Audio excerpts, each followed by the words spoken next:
너는 하나님의 집에 들어갈 때에 내 발을 삼갈지어다. 가까이하여 말씀을 듣는 것이 우매한 자들이 재물 드리는 것보다 나으니 그들은 악을 행하면서도 깨닫지 못함이니라.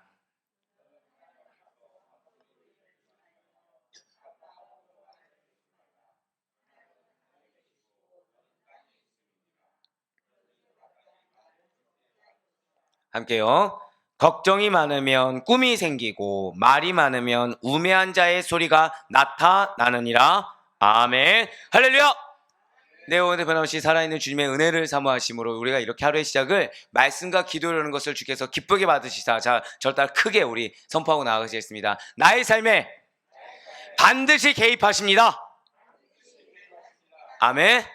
네, 나의 삶에 반드시 개입하시사 나를 향한 그 기업의 약속을 반드시 응답하신다라는 믿음의 확신을 가지고 특별 새벽 기도에 함께하고 계시는 우리 모든 성도님들을 주님을 환영하고 축복합니다. 우리 이 새벽에 지금 전도서를 통해서 은혜 받는 귀한 시간을 가지고 있습니다. 어때 여러분들 전도서 통해서 은혜 받고 계십니까?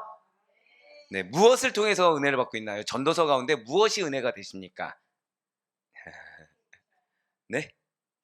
네. 여러분들이 자꾸 제가 원래 한 가지 표현을 반복해서 쓰는 걸 별로 좋아하지 않지만 자꾸 팝송이 생각이 나요.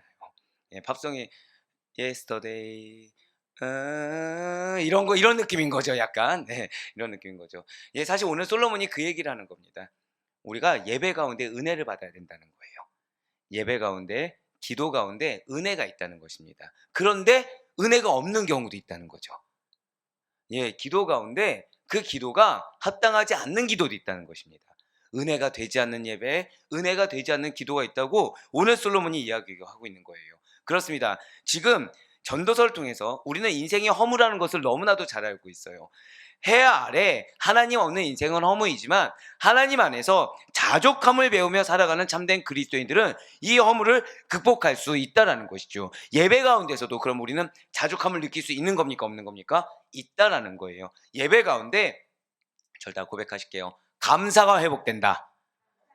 네, 맞습니다. 감사가 회복되는 자들이 오히려 하나님 아래에서 내 인생 가운데 허무하다고 느껴질 수 있는 그 부분, 내 인생 가운데 어떤 활력을 놓칠 수 있는 그 부분이 회복될 수가 있다는 것입니다. 하지만 그 가운데서 전도 4장과 5장은 뭐라 말씀드렸죠? 인간의 허물을 가중시키는 불행들이 존재한다는 거예요.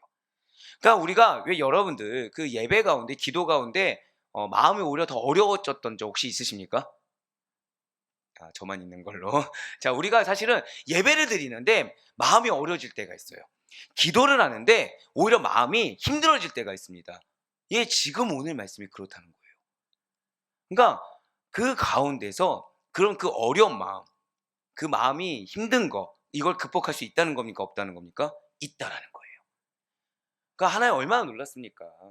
인간의 기도와 인간의 예배 가운데서도 얼마든지 허무감을 느낄 수가 있고요. 상실감을 느낄 수가 있고 마음이 어려워질 수 있다는 거예요. 하지만 그것을 극복할 수가 있다는 거죠. 그 극복을 위해서 역시 마찬가지예요. 인생 허무 극복을 위해서 지금 솔로몬은 4장과 5장을 통해서 한 가지를 이야기하고 있습니다. 결국 어떤 삶을 살라는 것이죠? 절대 고백하실게요. 하나님만을 경외하겠습니다.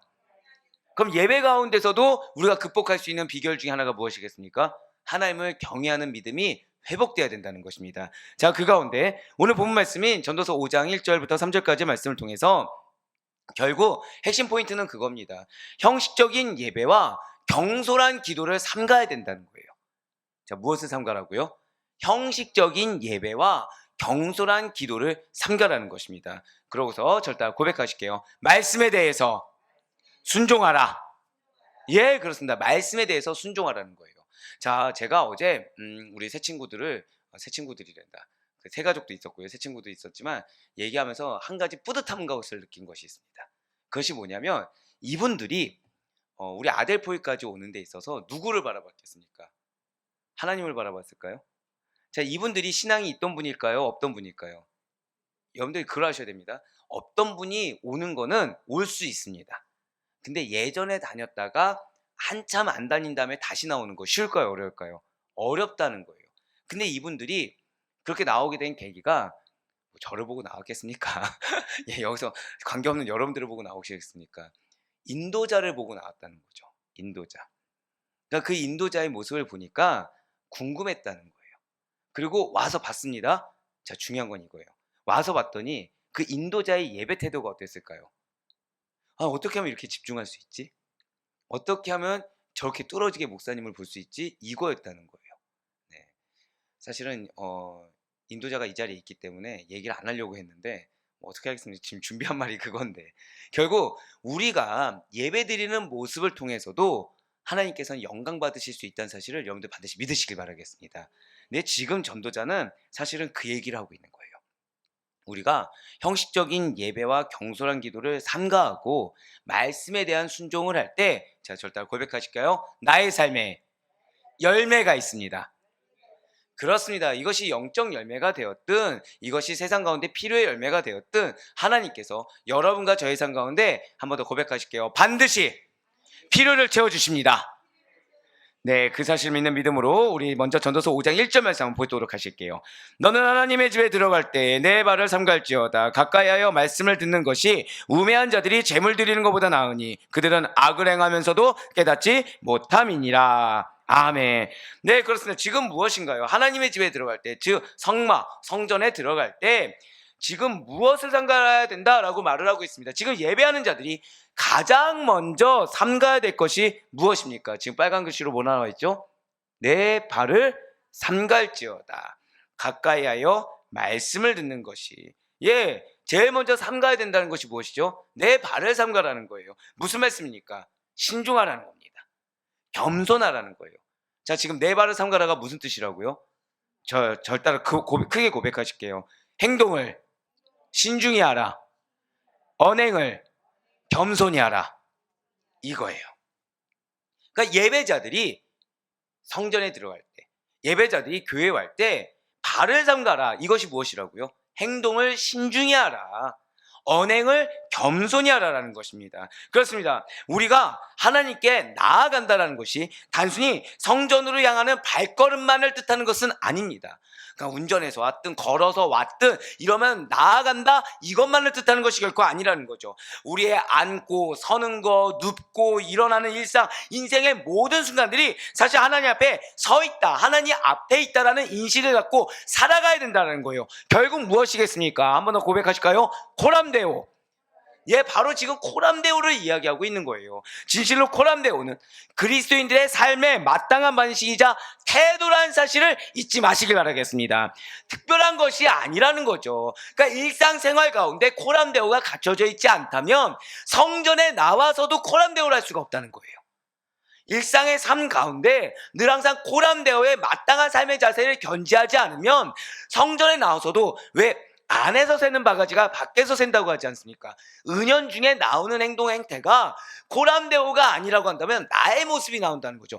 그런데 나의 모습이 어떤 거라고요? 경솔한 모습이라는 거예요. 나의 모습이 어떤 모습이라고요? 지금 신중하지 못한 모습이라는 거죠. 교만한 모습이 나올 수밖에 없다는 것입니다. 네, 그렇습니다. 언제나 우리는 성전에 나올 때 언제 어디에서나 하나님께 마음을 향할 때 우리의 마음과 행동을 정결하게 해야 돼요. 비단 성전에 나올 때만이 아닙니다.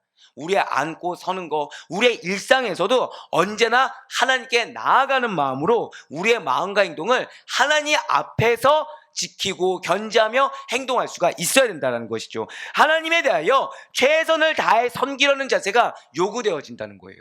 그러니까 여러분들 가정에서도, 여러분들 학교에서도, 여러분들 직장에서도 사실은 누구를 섬기는 것입니까? 하나님을 섬긴다라는 마음으로 내가 놓여진 그 자리에서 최선을 다해야 된다는 거죠. 그러니까 사단이 계속 누굴 보게 합니까? 사람을 보게 한다는 거예요. 사단이 누굴 보게 합니까? 나에게 도움을 주는 상대? 나에게 유익이 되는 상대? 아니요. 내 마음을 어렵게 하는 상대, 또는 내가 실망한 대상, 기가 막힐 정도로 그걸 보게 한다는 것입니다. 이유는 하나입니다. 최선을 다하지 못하게 하는 거, 하나님을 못 보게 하는 거. 정확히 말씀드릴까요? 그 삶을 통해서 하나님 볼 수 있습니까? 없습니까? 있어요. 근데 이 다음 메시지입니다. 볼 수 있는데 왜곡돼서 보게 돼요. 누구 기준으로 보게 될까요? 하나님 기준이 아니라 내 기준으로 판단해서 내 기준으로 언행을 하게 만든다라는 거죠. 아니라는 것입니다.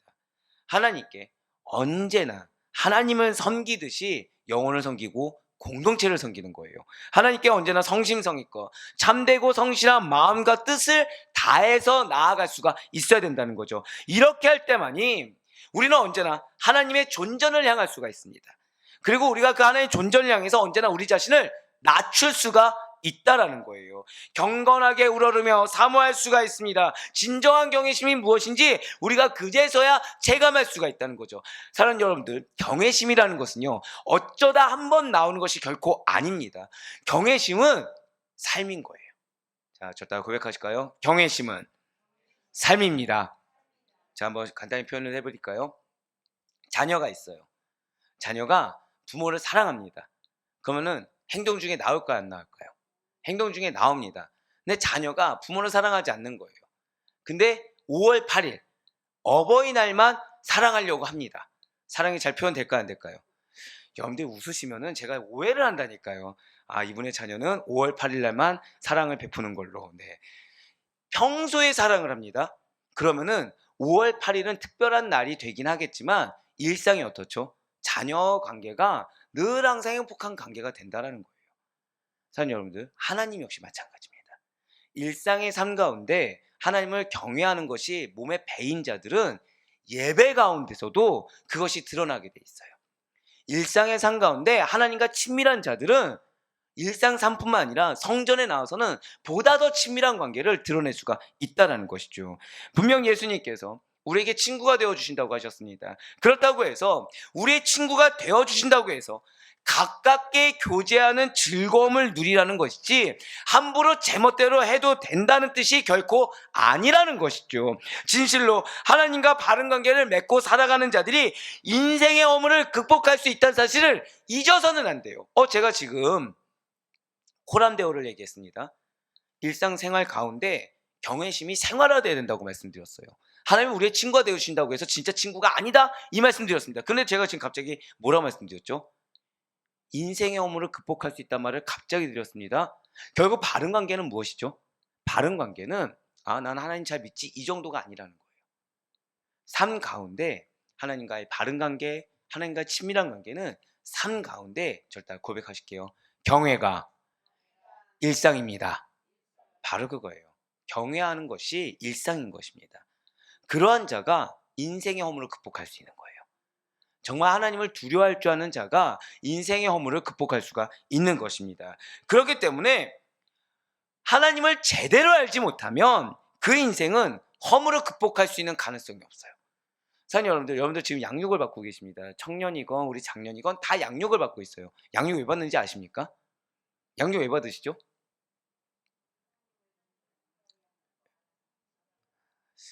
계속 제 머릿속은 예스터데이가 떠오르는 거죠. 지금 팝송이 떠오르는 겁니다, 지금. 왜냐하면 이럴 수밖에 없는 게 각자가 바라보는 게 다를 수가 있어요. 하지만 여러분들 딱 하나는 놓치지 말아야 됩니다. 하나님을 더 알아가는 거예요. 예수님을 더 알아가는 것입니다. 그래서 예수 그리스도의 장성한 분량까지 이루도록 계속해서 하나님을 더 알아가고 예수님을 더 알아가는 거예요. 왜 알아갑니까? 알아가면 어떻게 되죠? 믿음이 정말 커질까요? 실체가 보이는 거. 이제 드디어 왜 우리 그런 거 있잖아요. 팝송을 몰라서 이렇게 하다가 이제 중간에 단어 정도 하나가 갑자기 이제 올말까지 나온 거죠. 네. 다 정답입니다. 다 정답인데 정확히 말씀드릴까요? 함부로 행동할 수가 없게 돼요. 하나님을 알아가면 알아갈수록 우리의 행동에 세상 말로 하면 제약이 가해지는 거고요. 우리말로 하면 보다 더 정결해지는 겁니다. 보다 더 성결해지는 거예요. 그래서 우리의 행동과 우리의 삶이 바뀔 수밖에 없는 것입니다. 우리의 예배가 바뀔 수밖에 없는 것입니다. 자, 제가 지난주에 기뻤던 것이 있어요. 뭐냐면 저희가 지난주에 왜 교회론에 대해서 서론을 다뤘습니다. 근데 설교 가운데 여러분들 교회론 발견하십니까? 못하십니까? 보통 이렇게 얘기하면 유도하는 거죠. 발견했다고 유도하는 겁니다. 네, 못했어도 했다고 발견했다고 유도하는 건데 그렇게 된다는 거예요. 자, 제가 못돼서 우리 청년들하고 대화를 나눠봐요. 그럼 청년들이 우리 지금 목사님께 이제 양육을 받고 있잖아요. 그럼 설교 가운데 들리는 부분이 있을까요, 없을까요? 예, 있다는 거예요. 또 여기서 갑자기 여러분들 자녀한테 가서 야, 너 설교 가운데 뭐 들린 게 있었어? 묻지 마세요. 네, 자녀의 영역은 자녀의 영역대로. 지금 여러분들 코가 석잔데 뭘 지금 자녀들한테 물어봅니까? 자녀들 지금 제가 지나가다만 봐도 충분히 은혜를 받고 있던데, 네, 장모 양이 아멘이라고 하지 않았어요. 네, 네, 윤모 양이 아멘이라고 하지 않았습니다. 네. 우리는 하나님을 알아가면 알아갈수록, 제가 결국 무슨 말씀일까요? 자녀가 됐든 누가 됐든 다른 사람 보는 게 아니라 나와 하나님과의 관계에서 나의 모습이 하나님 앞에 어떤 모습인지를 인식하며 살아갈 수밖에 없다는 것입니다. 예, 그러니 인생의 허무감을 느낄 틈이 어디 있습니까? 계속해서 하나님과의 그 친밀한 관계 가운데 하나님이 주시는 은혜 누리고, 나는 하나님께 더더욱 거룩하고 정결하게 나아가면서 내 인생의 죄된 영역을 계속해서 제거해 나가는 이 과정이 계속해서 반복되는 거예요. 근데 이것이 지겹지가 않은 겁니다. 이것이 날마다 새로운 거예요. 날마다 새롭고 날마다 그 은혜와 사랑이 더더욱 감격스러운 것입니다. 그 하나님을 알고 성전에 출입하는 자라고 하더라도 형식적인 종교 생활에 머물면서 하나님과의 관계가 바르지 못하다고 한다면 이거 역시 인생의 허물을 극복할 수가 없는 거예요. 그 흔한 말로 종교인들이 집중하는 것이 무엇입니까? 세상적인 거예요. 인간적인 거예요. 자꾸 외적인 것에 치중하게 되는 것입니다. 그렇다면 하나님과의 바른 관계, 즉 경외함으로 하나님을 섬기는 자들이 인생의 허물을 극복한다라고 하였는데, 여러분과 저에게 구체적으로 어떤 실천 방향이 있는 것인 것입니까? 오늘 전도자는 그 가운데서도 저를 고백하실게요. 바른 기도 생활. 네, 우리들의 구체적인 실천 방안 중에 첫 번째로 바른 기도 생활이 하나님과의 바른 관계를 고취시키고 여호와 하나님을 경외하는 삶을 살아가도록 도와준다라고 지금 말씀하고 있어요. 그렇습니다. 바른 기도 생활이 필요하다는 거죠. 근데 그 바른 기도 생활 가운데서도 가장 먼저 선행되어야 되는 거, 그것이 다름 아니라 말씀에 대한 순종의 자세를 갖추라는 것입니다. 자, 1절 말씀 다시 한 번 더 보시길 바래요. 자, 스크린을 보시면 너는 하나님의 들어갈 때 내 발을 삼가라는 것을 우리가 들었습니다. 근데 그 다음이 무엇이죠? 가까이하여 말씀을 듣는 것이 우매한 자들이 재물 드리는 것보다 나으니라고 말씀하고 있어요. 자, 우리 그냥 흔히 순종이 제사보다 낫다라고 그거 말씀만 아는데, 지금 오늘 말씀 중에 뭐가 나와 있습니까? 가까이하여 말씀을 듣는 것이 우매한 자들이 재물 드리는 것보다 나으니라고 하고 있어요. 즉 제사 드리는 것보다 우선해야 하는 거. 한번 오늘날 말씀드려볼까요? 헌금하는 것보다, 헌물하는 것보다 더 우선시해야 되는 것은 다른 것이 아니라, 자, 저 따라 고백하실까요? 가까이하여 말씀을 듣는 거, 이것이 선행되어야 된다는 거예요. 그냥 내가 내 기준에서 뭐 말씀 딱 이렇게 보고 막 유튜브로 영상으로 예배드리고 이거 말하는 게 아닙니다. 지금 그냥 말씀을 듣는 거 아니고 뭐라고 나와 있어요? 가까이하여 말씀을 듣는 것이라고 말씀하고 있어요. 분명 사람들은 겉으로 확실하게 드러나고 스스로도 마치 큰일을 하는 듯이 보여지는 제사 드리느니, 금액을 얼마나 드렸는지, 봉사를 얼마나 했는지, 여기에 우선순위를 두기가 굉장히 쉽습니다. 그러니까 제가 어제 양육계도 잠깐 말씀드렸지만 모이지 말라고 해도 모인다고 말씀을 드렸어요. 그리고 내가 원하는 부서 있어요, 없어요? 부서 있습니다. 자, 우리 교회만 해도 제일 먼저 이미 티오가 가득 찬 곳이 어딘지 아십니까? 찬양팀이에요. 그러니까 내가 확실히 섬기고자 하는 영역이 존재한다는 거예요, 아니라는 거예요? 자, 제가 찬양팀 섬겨달라고 전화했을까요, 안 했을까요? 한 통도 안 했습니다. 한 통도 안 했어요. 근데 자발적으로 모이는 영역들이 그러니까 뭐라고 하는 게 아니에요. 당연히 너무 감사하죠. 이 말씀을 드리는 거는 내가 섬기고자 하는 확실한 그 섬김의 영역이 있습니다. 교회 학교는 어떨까요? 있다는 거예요. 교회 학교는. 제가 연락을 드린 분들이 있죠. 예, 연락을 드린 분들이 있죠. 그러니까 확실하게 자신들이 눈으로 보여지는 내가 섬기고자 하는 영역이 존재합니다. 즉 보여지는 것에, 물론 그거 나쁘다고 하는 것은 아니에요. 하지만 사람인지라 보여지는 거, 행동으로 뭔가 액션을 취할 수 있는 거, 여기에 더 신경을 쓸 수밖에 없다는 거죠. 그런데 그것이 나쁜 것은 아닙니다. 하지만 보다 더 중요한 게 있다는 거예요. 자, 제가 지금 우리가 교회 학교라든지 명확하게 봉사부서를 오픈하면서 시작한 게 있습니다. 그것이 무엇이죠? 뭘 시작했죠? 양육을 시작했어요. 보다 더 중요한 것이 있기 때문인 것입니다. 거듭 말씀드려요. 오해하시면 안 됩니다. 봉사가 나쁘다가 아니에요.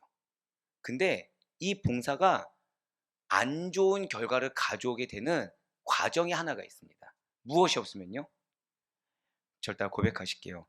말씀을 듣고 마음속으로부터 순종하는 일. 이게 없잖아요. 내 의가 드러납니다. 100%. 그러니까 말씀을 듣고요. 내가 마음속부터 깨어지고 순종한 일이 없으면 시시각각으로 뭐가 드러나요? 의가 드러납니다. 의가. 이거는 하다못해 청소를 해도 드러납니다. 제가 어떤 대놓고 말씀드리면 제 시골에서 한번 사역을 했잖아요. 항상 교회가 깨끗합니다. 제 여태껏 봤던 모든 교회 중에 제일 깨끗해요. 자, 담당자가 있을까요? 없을까요? 있어요. 근데 문제가 있습니다. 청소한 다음에 거기를 밟을 수가 없어요. 진짜입니다. 자, 본당을 청소했어요. 본당 들어갈 수 있어요? 없어요? 절대 못 들어갑니다. 이 물기가 마를 때까지 절대 안 된다는 거예요. 자, 쓰레기통을 비웠어요. 쓰레기 버릴 수 있습니까? 없습니까? 안 됩니다. 이게 우스개잖아요. 당시에 진짜 이게 큰 문제였어요. 문제는 그 권사님한테, 그 권사님한테, 뭐 얘기 나왔으니까 어쩔 수 없죠. 권사님한테 얘기할 수 있는 분이 아무도 없는 거예요. 그러니까 이 권사님에게 있어 교회의 가치는 무엇이죠? 자기가 교회의 존재 이유는 청소인 거예요.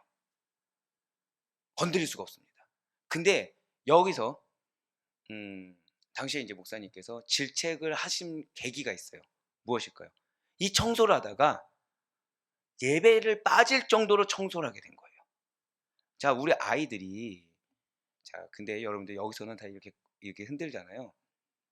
자, 대놓고 말씀드릴게요. 양육 빠지면 됩니까? 안 됩니까? 안 된다는 거예요. 말씀이 선포되는 자리는 죄송하지만 봉사자, 직분자는 빠져서는 안 됩니다. 왜냐하면 안 그러면 내 의가 드러나요. 봉사는 어떤 자리죠? 사장님 여러분들, 아멘, 바로 그겁니다. 섬김의 자리예요. 섬김의 자리입니다. 내가 드러날 수 있습니까? 없습니까? 내가 드러날 수 없어요. 그래서 내가 얼굴 모양이라도 불쾌감이나 불편함이나 드러나잖아요. 빨리 회개해야 돼요. 지금 내가 이 봉사의 자리가 지금 하나님이 기뻐하시는 자리가 아니구나. 지금 오늘 1절 말씀 다시 한번 더 보세요. 발을 삼가라고 했는데 내 발을 드러내고 있구나. 그러니까 이 봉사의 자리에서 내 마음이 불편해졌어요. 그러면 이미 뭐가 드러난 거예요? 내 발이 드러난 거예요. 근데 지금 뭐라고 말씀합니까? 그거보다 뭐가 더 중요하다고요? 가까이 하여 말씀을 듣는 것이. 이게 우선돼야 된다는 거죠. 정말 안타까운 일인데, 그래서 예배에 빠졌습니다. 담임 목사님 뭐라고 하셨어요? 양육이 있었을까 없었을까요? 당연히 있죠. 양육은 한 번도 나오신 적이 없습니다. 그 시간 동안 뭐 해야 돼요? 청소를 해야 되는 거예요. 시간은 한정적이니까 청소를 하시는 거예요. 그래서 빠지시면 안 된다고 혼을 냈습니다. 교회로 옮기셨어요. 진짜 옮기셨어요. 내가 이 교회 몇십 년 동안 청소하면서 이 교회를 닦고 칠하고 했는데 담임 목사님이 목회를 몰라서 떠나셨습니다.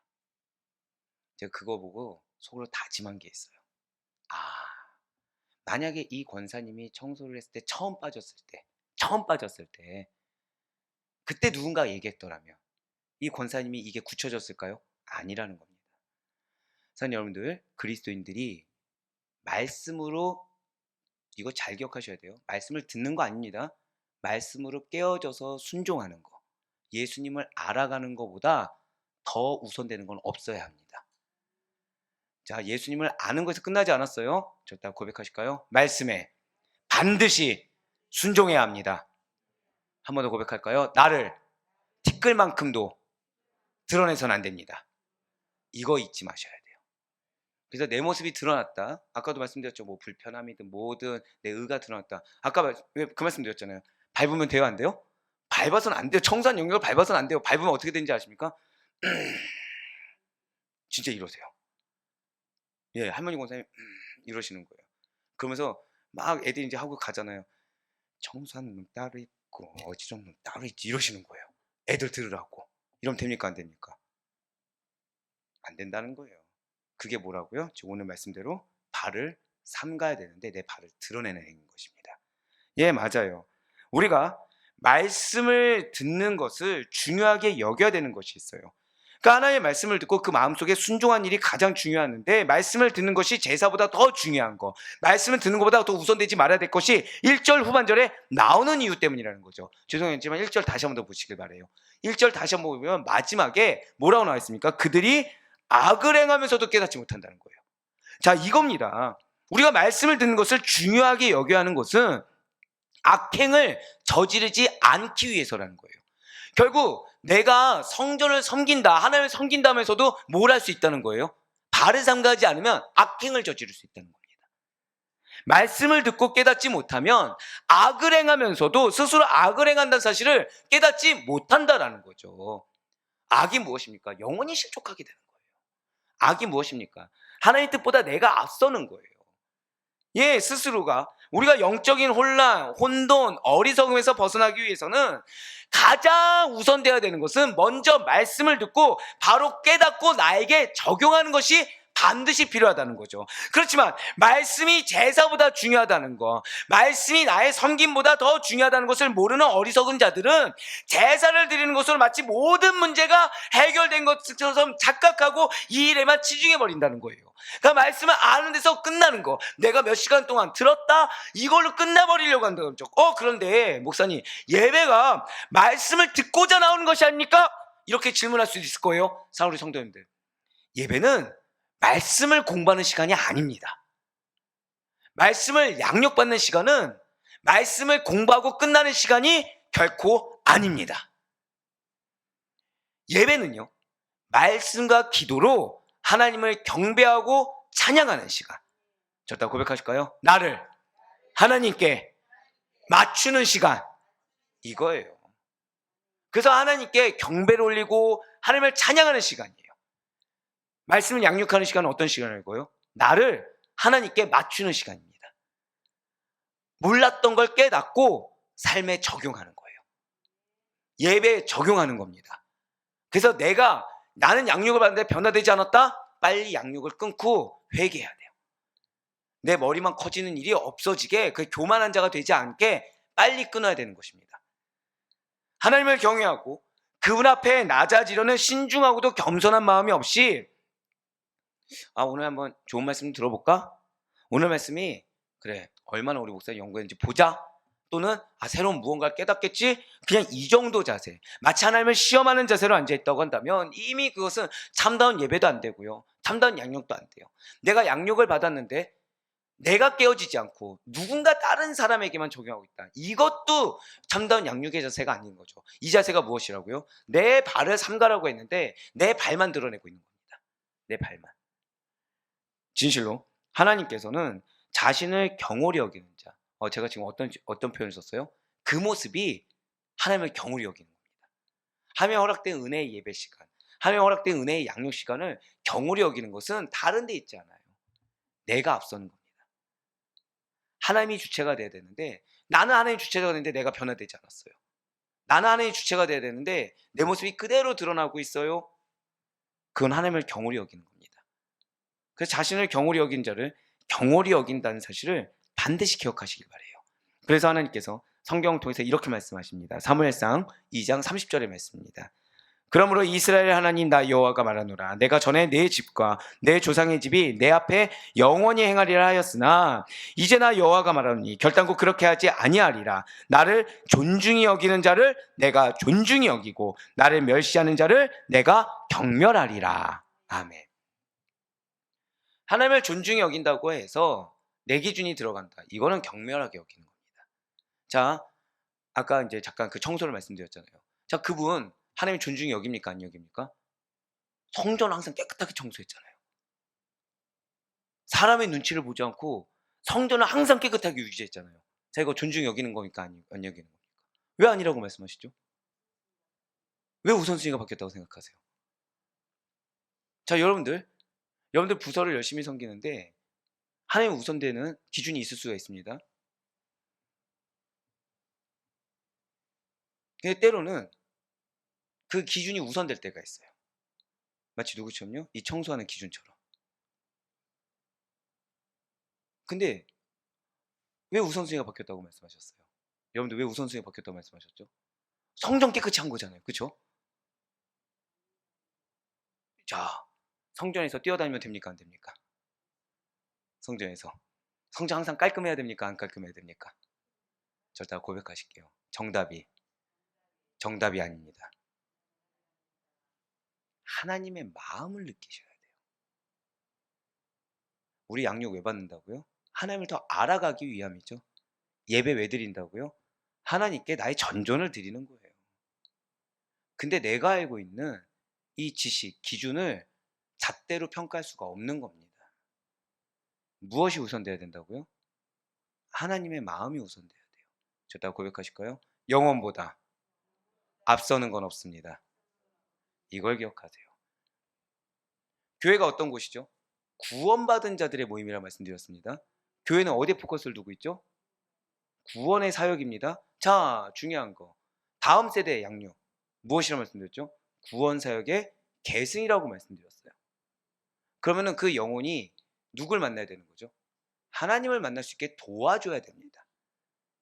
그 영혼이 하나님을 알아갈 수 있게 도와줘야 되는 것입니다. 자, 내가 수고로울 수 있습니까? 없습니까? 있어야 되는 거예요. 내가 희생할 수 있어야 됩니까? 없어야 됩니까? 있어야 되는 거예요. 그게 기쁨이고 감사합니다. 그게 내가 쓰임받는 거예요. 근데 만약에 그 말씀드렸던 청소 그것처럼 내 기준을 지금 내 잣대를 들밀고 있다. 그럼 나는 뭐 하고 있는 거라고요? 내 발을 삼가지 않고 내 발을 드러내고 있고 내가 하나님을 경멸히 여기고 있는 겁니다. 하나님이 나에게 원하시는 사역이 무엇인지를 놓치고 있다는 거예요. 진실로 예배를 통해 하나님을 간절하게 만나고자 하는 마음이 없이 예배 시간에 또는 나에게 섬길 수 있는 그 섬김의 시간에 하나님께서 나에게 주시는 귀한 말씀에 대해 진정한 깨달음, 회개, 각성 없이 나의 변화 없이 형식적인 종교행위로 만족하고 인간의 잣대, 인간의 기준만을 가지고 그저 기복적인 자세를 유지하는 자들은 스스로와 주변 모두를 혼돈과 모순 속에 빠뜨린다는 사실을 잊지 마시길 바라요. 뿐만 아니라 결국 인생 허무의 극복이라는 여기서 끝나지 않습니다. 공동체와에서 끝나는 것이 아니에요. 인생 허무의 극복이라는 여호와께서 당신 백성에 주시는 구원의 한 중요한 측면의 기쁨과 축복을 내가 언제 누릴 수가 없다는 거예요. 자, 결국 그 권사님 그 옆에 청소할 때 동역자가 있습니까? 없습니까? 없어요. 처음엔 있었어요. 점점 빠져나가는 거예요. 점점. 불편해하는 겁니다. 그 권사님이 있는 예배 시간조차도 점점 사람들이 불편해하기 시작하는 거예요. 저는 우리 사랑하는 아데포이교회 성도님들은 외톨이가 안 되길 소망합니다. 아무도 아멘이 안 나오네요. 저만 외톨이인 걸로. 네. 모두 다 믿음의 동역자들이 허다하길 바라요.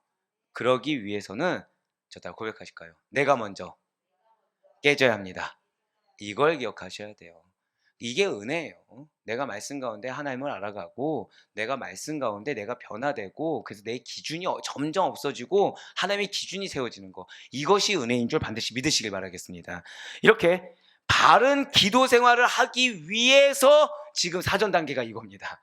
바른 기도 생활을 하기 위해서 무엇을 해야 된다? 절대 고백하실게요. 말씀에 대한 순종의 자세. 예, 말씀이 항상 우선되고 그 말씀에 대한 순종의 자세를 갖추는 것 다음으로 해야 될 것이 무엇이냐? 절대 고백하실까요? 경솔한 기도. 그걸 드리지 말라는 거예요. 경솔한 기도를 드리지 말라는 것입니다. 또한 중언부언하는 기도를 드려서는 안 된다는 거죠. 오늘 본문인 전도서 5장 2절 말씀 보시길 바라요.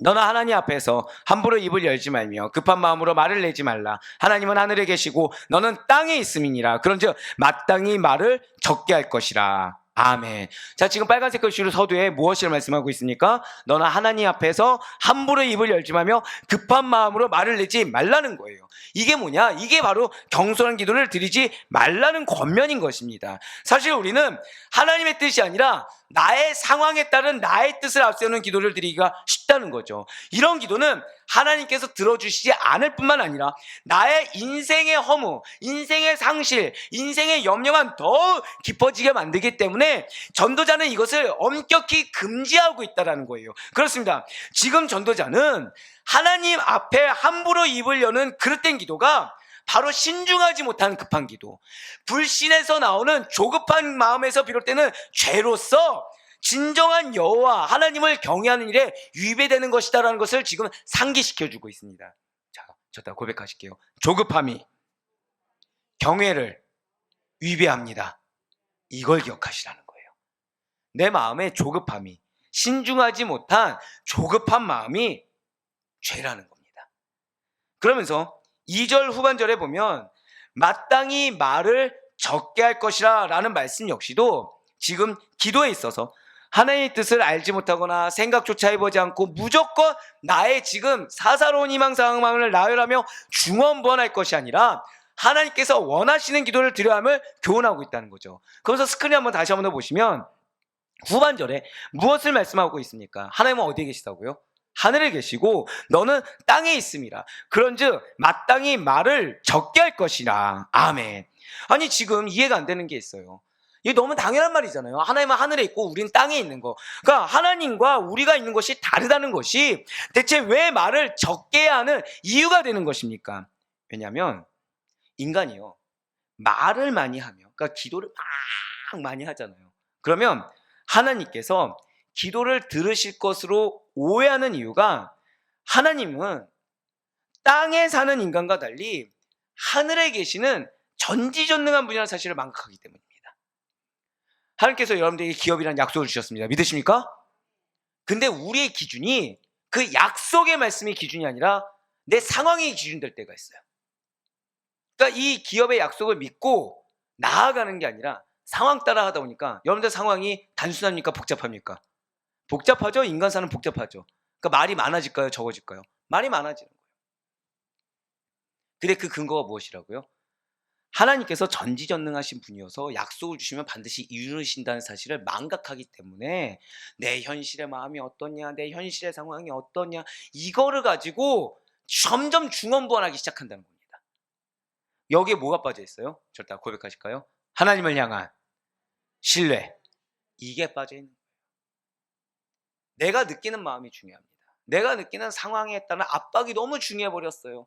하나님을 신뢰하지 않다 보니까 그분이 보내신 데도 이유가 있고 약속을 주신 데도 이유가 있는데 이미 이거는 어느 순간 그런가 보다 하고 넘어가 버립니다. 뭐가 중요해졌다고요?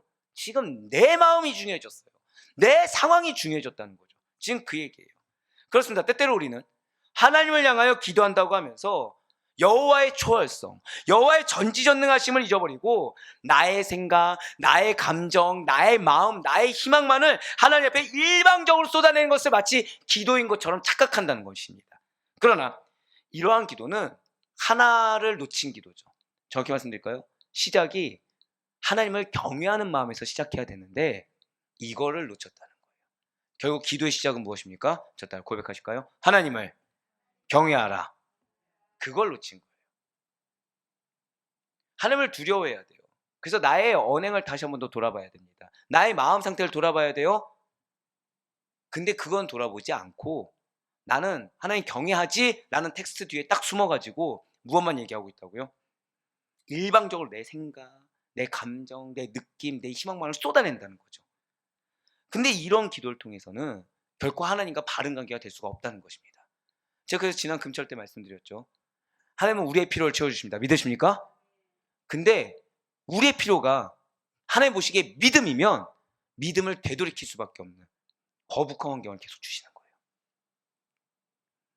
우리의 필요가 물질이면 당연히 물질을 채워주시겠죠. 건강이면 건강을 채워주시겠죠. 근데 만약에 우리의 필요가 섬김이다, 자기 부인이다, 그럼 뭘 주실까요? 그럴 상황을 계속 주시는 거예요. 계속. 내가 없어야 돼요. 그럼 무슨 상황을 주시는 거예요? 내가 없을 상황만 계속 주시는 거예요. 왜? 그게 내 인생에, 내 영혼에 가장 필요하니까. 근데 사람들이 대부분 이거를 알까요, 모를까요? 압니다. 모른 척 하는 거예요. 왜요? 하나가 없어서. 하나님을 경외하는 마음이 없기 때문에. 하나님을 경외하지 않으니까 누굴 경외합니까? 나를 경외하죠. 내가 더 중요합니다. 우리 이걸 뭐라고 해요? 나라는 우상을 섬긴다고 이야기하는 겁니다. 제가 좀 쓴소리를 하나 할까요? 그럼 아까 그 청소하는 권사님은 누굴 섬긴 겁니까?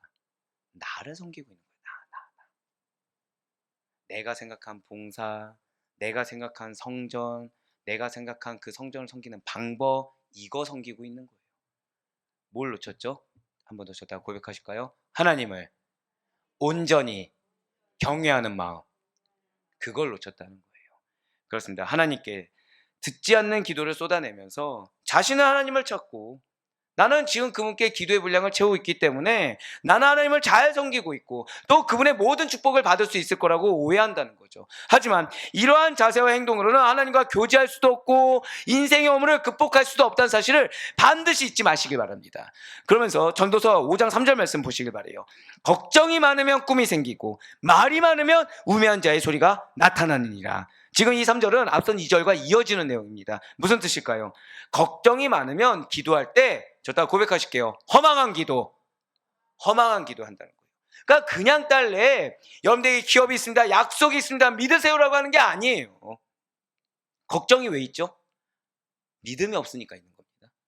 신뢰가 없으니까 있는 것입니다. 확신이 없으니까 걱정이 드는 거예요. 자, 예를 들면 이런 거죠. 여러분들 가족 가운데 믿지 않는 분이 있다고 생각해 보시고 반드시 믿으실 것입니다. 아멘? 근데 그자가 이제 예를 들어서 배우잖아, 자녀라고 봅시다. 봤는데 믿음이 보여요, 안 보여요? 안 보이는 거예요. 근데 말씀은 뭐라고 주셨어요? 너가 하나의 미랄이 되었을 때 반드시 믿게 될 거야 라고 주셨어요. 근데 내 눈엔 보여요, 안 보여요? 안 보이는 거예요. 그때 어떻게 되시죠? 급해지는 겁니다. 믿음이 없어져요. 그러니까 어떻게 돼요? 걱정이 많아집니다.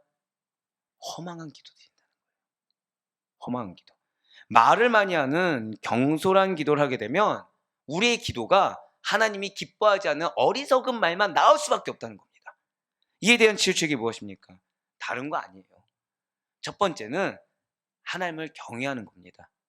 두 번째는 하나님의 말씀을 경청하고 순종하는 거예요. 말씀을 주었으면 그냥 그 말씀을 들으면 된다는 거죠. 마음을 하나님께 기울여서 하나님의 말씀에 경청하는 것, 즉 사람의 마음이 하나님께만 집중해 있으면 불필요한 일, 분에 넘치는 일로 인해서 마음이 분주하지도 않고 경솔한 기도, 그릇된 욕구도 생겨나지 않는다라는 것입니다. 사랑하는 성도 여러분들, 하나님을 경외한다고 하면서 경솔한 기도, 형식적인 예배, 형식적인 섬김을 드리면서 정작 하나님의 말씀에 순종하려는 마음이 없다고 한다면 그것은 진정한 의미의 경외함이 아니란 사실을 잊지 마시길 바라겠습니다. 결코 내 조건, 내 감정, 내 생각, 내 뜻, 내 현실이 중요한 것이 아니라는 거예요. 우리의 모든 행동의 기준에는 하나님의 말씀, 그 말씀을 있는 그대로 받아들이려는 순종의 자세를 갖춘 자만이 하나님께서는 당신을 경외하는 자들로 인정하시고 우리의 범사 또한 인정해 주시는 것입니다. 그래, 정말로 바라고 낫기는 언제 어디서나 먼저 하나님을 경외하시기 바라요. 하나님 지금 내 마음과 생각과 내 언행을 어떻게 받아들이실지를 먼저 분별해 보시기 바랍니다.